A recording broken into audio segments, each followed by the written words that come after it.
es una edición más de Café Social. Estoy tomándome un cafecito con Jeffrey Lara Chávez. Jeffrey es activista, investigador, teatrista y en diversas ocasiones nos ha acompañado en Onda Local. Bienvenido, Jeffrey. Pero también la plática es una oportunidad para conocer cuál es la experiencia de Jeffrey, porque es egresado de la primera escuela de comunicación que está promoviendo Onda Local. ¿Cómo estás, Jeffrey? Muy bien y estoy aún mejor de estar nuevamente compartiendo con Onda Local, que para mí es un medio de comunicación que logra ese objetivo de llevar la localidad a las personas pues que en este caso nos van a ver y escuchar. Entonces estoy muy contento de eso y muy contento de haber sido parte de la primera escuela de comunicación hecha por Onda Local, porque bueno, representa para mí como activista una enorme oportunidad. Queremos comentarle a la audiencia y a las personas que nos están escuchando que esta era una idea que veníamos, digo yo, queriendo alcanzar desde que Onda Local se fundó.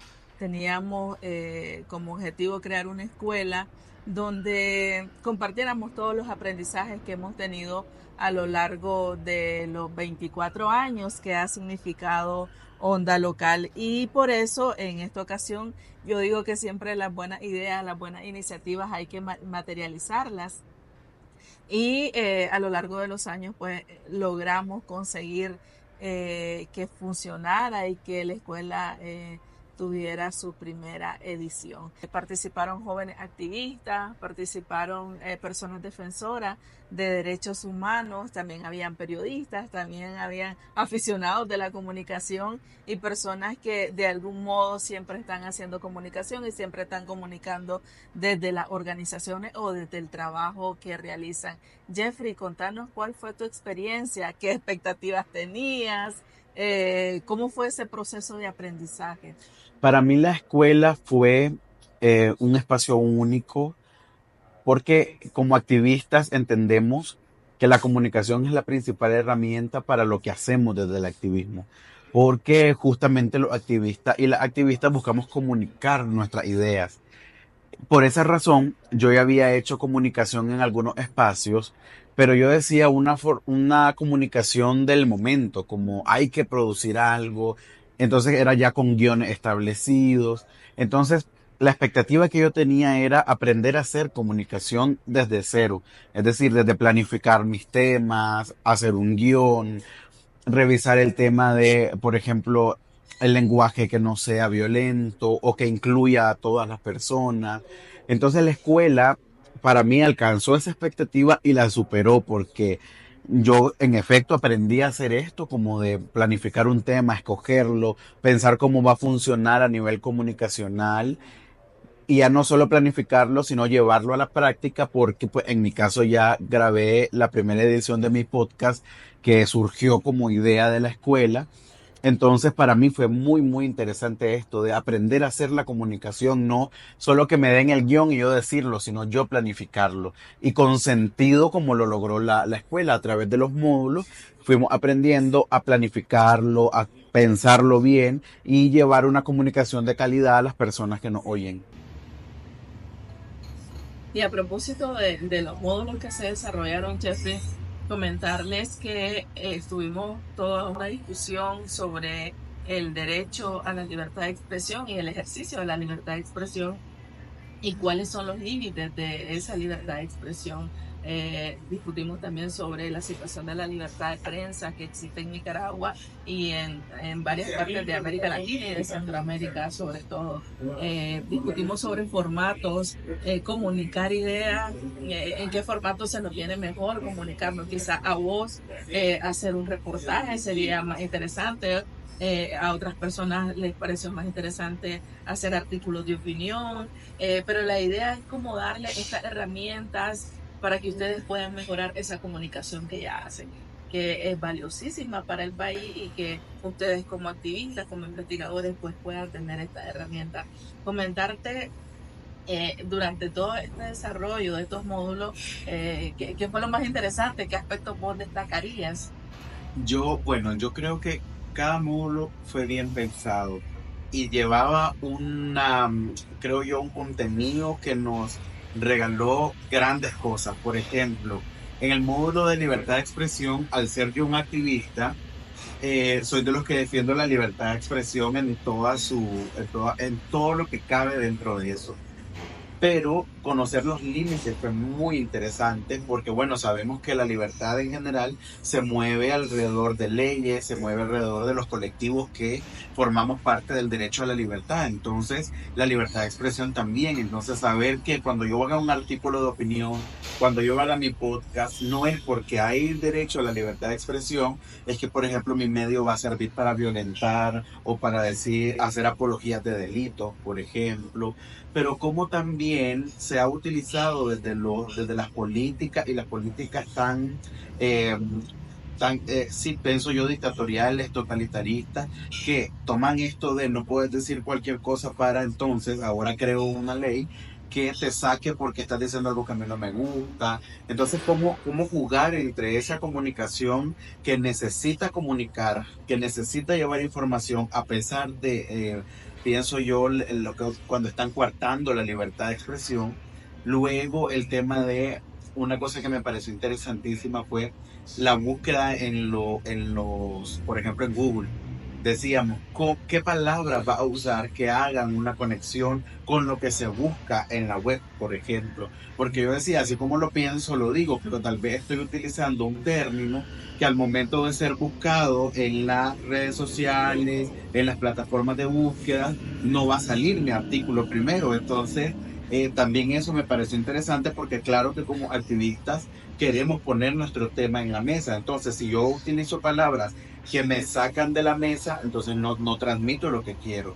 Luego hablar del lenguaje inclusivo, el lenguaje donde tener la perspectiva de género, donde nadie se quede atrás, donde si yo voy a hablar, por ejemplo, del cuerpo docente, que en su mayoría son profesoras, no voy a decir los maestros, porque estoy dejando a la gran mayoría de quienes ejercen la profesión de docente, están ahí, pues, y no dejarles fuera. Entonces, para mí, Ese módulo, discúlpame, Jeffrey, fue un debate bastante productivo y de mucho aprendizaje porque como entre el grupo logramos deconstruir algunas ideas que teníamos alrededor del lenguaje y cómo desde la comunicación sí podemos aportar a un lenguaje inclusivo, apartarnos de ese lenguaje sexista que por años se ha reproducido a través de la comunicación y de diversos medios de comunicación. Y cómo ahí ustedes, te lo digo desde la parte de la docencia, cómo ustedes lograron evidenciar y darse cuenta de que en realidad eso es más común de lo que pensamos y que necesitamos aportar al cambio. sí, porque descubrimos que las personas activistas, que las personas que hacen comunicación y periodistas, no nos escapamos de este lenguaje sexista y que en algunos momentos llegamos a reproducir en nuestros discursos lenguajes que, por ejemplo, desaparecen a ciertos y a ciertas sujetas, que desaparecen ciertas problemáticas y que le hacen helado a estos formatos comunicacionales tradicionales que buscan siempre poner, por ejemplo, la figura del hombre como la figura más importante, o por ejemplo cuando no hablamos de temas como la violencia, porque eh, creemos, por como hemos aprendido en la comunicación, que la violencia solo se puede abordar desde el amarillismo, por ejemplo, y que se nos haya dado las pautas para podemos abordar la temática sin caer en el amarillismo, sin violentar los cuerpos de quienes ya han sufrido violencia. Entonces, para mí fue muy significativo, tanto como activista, como una persona que hace comunicación, como un comunicador, porque yo ahora que estoy en mi día a día haciendo cualquier elemento de comunicación, la pienso dos veces y tomo en cuenta lo que aprendí en el curso de la escuela para irlo también haciendo así. Por ejemplo, voy a publicar algo en redes sociales, me fijo que esté claro y que no esté sacando a nadie de la palestra, que no esté llevando a unos cuerpos que no se reconozcan. Entonces yo agradezco por eso mucho este módulo, porque me ayudó a eso, a entender y decir, no me escapo de eso. O sea, leo mi redacción y digo, estoy mencionando, por ejemplo, solo a los hombres, o estoy replicando lenguajes violentos, términos que son groseros y violentos con algunas personas. Entonces ya ahí lo voy como, lo desmenuzo y ya está mucho mejor a partir de la experiencia de la escuela. Parte de las discusiones también que tuvimos dentro de la escuela estaba alrededor de qué es noticia y y qué no es noticia y qué elementos podemos tomar en cuenta para valorar qué puede ser interesante para una comunidad o qué no puede ser interesante. Y a partir de ahí empezamos a hablar de formatos, Jeffrey. Y vos, como producto final de la escuela, dijiste, yo quiero producir un podcast. Quiero elaborar un podcast a partir de lo que yo conozco, de lo que he trabajado en mi activismo, y lo quiero enfocar a los derechos de la comunidad LGTBIQ+. Eh, ¿Cómo fue este proceso? ¿Vos viste diferentes formatos? Hablamos de crónicas, hablamos de radioreportaje, hablamos de hacer perfiles y un sinnúmero de formatos que existen para crear nuevas narrativas, para crear nuevas representaciones, ya sea de hombres, de mujeres, de comunidades indígenas, del campesinado nicaragüense. ¿En qué momento vos dijiste, a mí me gusta el podcast, quiero experimentar con esto y quiero aportar desde ahí? Sí, justamente cuando hablábamos de lo que es noticia, lo que no es noticia, creo que ahí fue cuando a mí me cayó el 20, como decimos, de tengo que hacer un producto distinto, porque cuando hablábamos, esto puede ser noticia, esto es noticiable, pero en este formato puede que no interese mucho. Por ejemplo, si yo hago un artículo de opinión de este tema en específico, puede que la gente no lo lea, que no le llame mucho la atención. Y yo, como dije, que quería llevar las temáticas que yo aborde en el podcast al nivel más personal, al plano más personal, decía pues que mejor que hablarlo desde la propia voz, no en un escrito donde yo hable por la persona, sino que las personas lleguen al podcast y hablen por sí mismas. Entonces, para mí, eso me llevó a elegirlo, pensar en el público. Bueno, como investigador, soy una persona que siempre está pensando en los contextos. Entonces yo decía, pues hoy en día los contextos hablados, perdón, los productos hablados, los productos digitales como los videos, las producciones de viñetas, son más interesantes que, por ejemplo, una lectura. Ojo, como lo aprendimos en la escuela, esto no aplica para todos los temas y todas las noticias. Particularmente en el tema que yo escogí y en el formato que yo quería, que era llevarlo a un nivel más personal, pues ahí es donde yo dije, el podcast puede que jale más la atención de la gente. Escuchar a las personas LGTB, a sus familiares y otras temáticas que vamos a estar abordando puede ser más interesante que leerlo, decía yo. Y también pensé como en el contexto de Costa Rica, yo veo que la gente van en los buses y van oyendo algo. Yo digo, pues podemos también darle la oportunidad de que vayan en su bus, que vayan en su Uber y que vayan oyendo los podcasts, por ejemplo. Entonces, a mí los módulos me dieron esa, me llevaron hasta ahí. Ayudaron a Sí, identificar en qué momento y qué formato puede ser el más adecuado para contar la historia. así es. Eso fue lo que a mí me fue como encaminando. Primero, decir el tema contenido, qué quiero decir. Luego decir cómo lo quiero decir, dependió de a quiénes quiero llegar, cómo está ahorita el contexto, qué se anda oyendo más. Y de ahí elegir, pues esto es lo que quiero hacer. Porque además como yo hago arte y sabemos que el teatro es una forma de comunicar, entonces también en algún momento a partir de la escuela he dicho, pero este tema lo puedo llevar a través, por ejemplo, de una radionovela, de producir algún producto de radiodrama, por ejemplo. Entonces fue un buen camino, creo yo, para elegir los formatos y los temas. Jeffrey, más allá de tu vida profesional y de tu activismo y de lo que vos haces, todo este aprendizaje que fue enriquecedor, tanto para estudiantes como para docentes, ¿cómo lo vas a aplicar a tu vida personal en la cotidianidad? Sí, yo creo que como activista yo siempre he tenido claro que lo personal es político. Y cuando yo aprendo algo para el ejercicio de mi activismo político, tiene que ser aplicable a mi vida. Si no es aplicable a mi vida, no es aplicable. Entonces, una vez que yo retomé muchos temas de los que vimos en los módulos, creo que ya en mi vida personal he cambiado de alguna forma. la libertad de expresión, por hablar de uno de los módulos.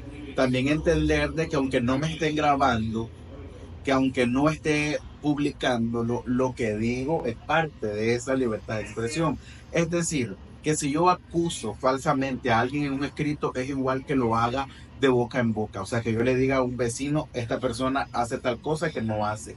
Es decir, no solo pienso en el formato que escribo, sino también en cómo me comunico día a día. El no dejar a nadie afuera. Bueno, yo hago talleres, yo soy un facilitador de procesos y en el taller, aunque no me están grabando, aunque esto no se va a publicar, yo me fijo que yo mencione a todas las personas, que no deje a nadie fuera del taller que estoy dando en mi día a día. O cuando estoy hablando con mi familia, por ejemplo, y dice alguien en mi casa, los primos, y tal vez solo somos dos primos hombres y todas son mujeres. Entonces yo como ahí ya lo llevo a esa práctica en la casa. Entonces yo creo que aplica a mi vida y yo lo estoy replicando todos los días. Pensar en esto de la nota roja, cuando yo hablo en mi casa, decir qué tanto yo estoy alarmando, replicando información que no es válida o no se ha verificado. Entonces lo aplico a mi día a día, como digo, con mi familia, con mis amistades. Ahora yo ahí ando con mis amistades cuando me mencionan tal cosa está pasando en el mundo. Yo le digo, ya lo verificaste, ya lo vimos, ya. Entonces, para comunicarnos también en ese marco de lo que aprendimos en los módulos. Eso que estás diciendo nos alegra muchísimo porque la comunicación también implica una responsabilidad. Y el tema de comunicar ideas, de plantear ideas, requiere también, en el caso de la comunicación, en el caso del periodismo, de la verificación. Y ahora que tenemos las redes sociales donde circula información de todo tipo, nosotras hacíamos hincapié en que comunicar es responsabilidad. Y me alegra que lo estés diciendo y que te acordes de esos aprendizajes, ¿no? De que siempre recordemos que cuando vamos a comunicar hay que hacerlo con la seriedad que amerita, con la responsabilidad y teniendo en cuenta de que hay muchísimas personas que nos van a escuchar y que probablemente vamos a tener una comunicación, a entablar una comunicación con eso y que hay que ser bastante responsable. Así es, el tema de la responsabilidad es muy importante. Como investigador, como activista, como hijo, como familiar, el tema de la responsabilidad en lo que digo, en la información que tomo, es bien importante. Nos hemos enfrentado el mundo a, por ejemplo, hace poco una pandemia, y en esa pandemia particularmente yo recuerdo que la información iba y venía, y no hablo, como digo, en la casa yo no presentaba un reportaje, pero alguien llegaba con una información como la vacuna, están poniéndola y tiene tal enfermedad y es mentira que es la vacuna. Entonces era como ser responsable con qué le digo yo a mi familia.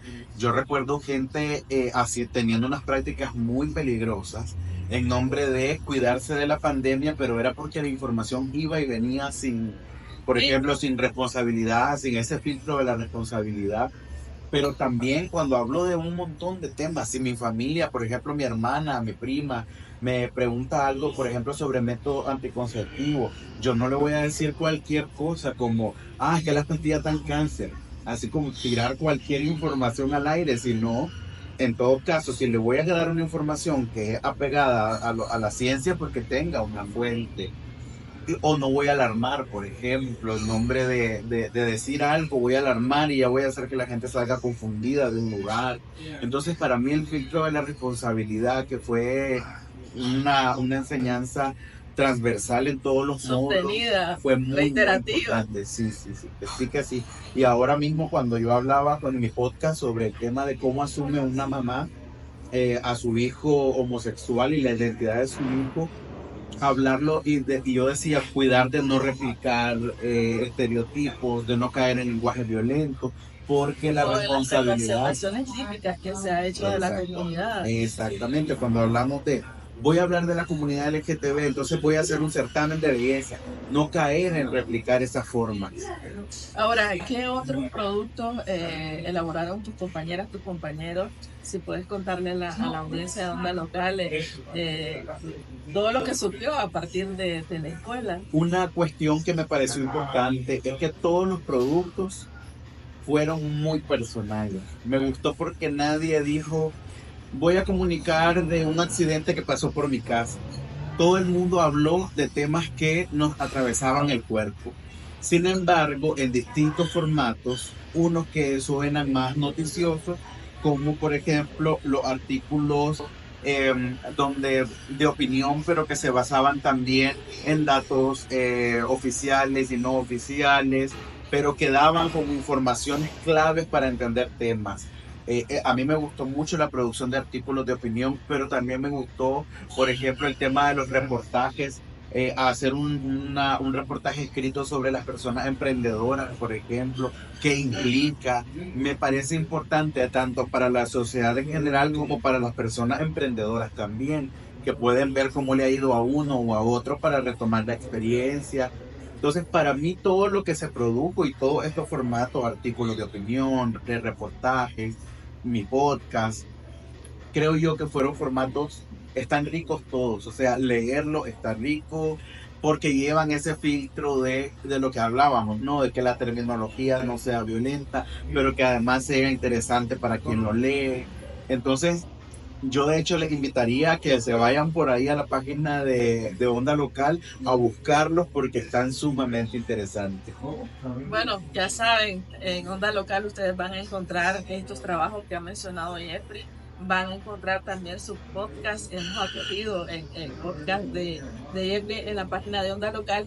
Y también se pueden apuntar a la próxima edición de la Escuela de Comunicación, que ya pronto en las redes sociales y en el sitio web de Onda Local vamos a estar anunciando. En esta ocasión participaron más jóvenes, pero la escuela está abierta a quien quiera participar, no hay límites de edad. Bueno, a partir de los 18, ¿verdad?